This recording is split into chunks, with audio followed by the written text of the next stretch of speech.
Alex had asked, what is the anticipated effect of the Renters' Right Bill on PRS supply? And John had responded to say that we in Kent are already experiencing landlords, particularly small landlords, exiting the market. So no doubt there will be a significant rise in homelessness in the short term before they experience the benefits of the reforms. I think that's a really challenging one, isn't it? Because I mean, I heard Matthew Pennicott, the housing minister,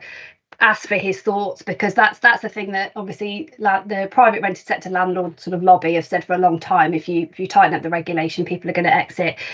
Certainly his view when asked was to say, well, I don't think the data supports that, although anecdotally I'm hearing a lot of people saying, well, we're seeing it. So it will be interesting to see what data and how up to date it is.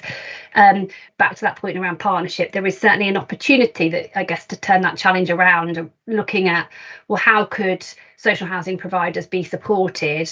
and this comes back to the sort of financial support and incentives, to look at buying back properties where that might be the right thing to do. I know that has challenges as well, but there could be scope to bring some back in, of course, that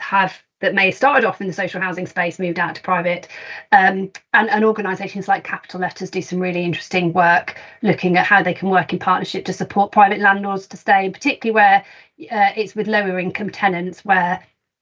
the funding is less certain. And I know people are nervous because the court reform does need to, whilst this government has said it won't tie the ending of Section 21 in with court reform, clearly that issue is still there, and that's a Ministry of Justice issue that they need to sort out the backlog, because understandably landlords are concerned, well, if I can't get my property back and the tenant hasn't paid for it, it's got to go through the system, but that takes time, I can't afford it.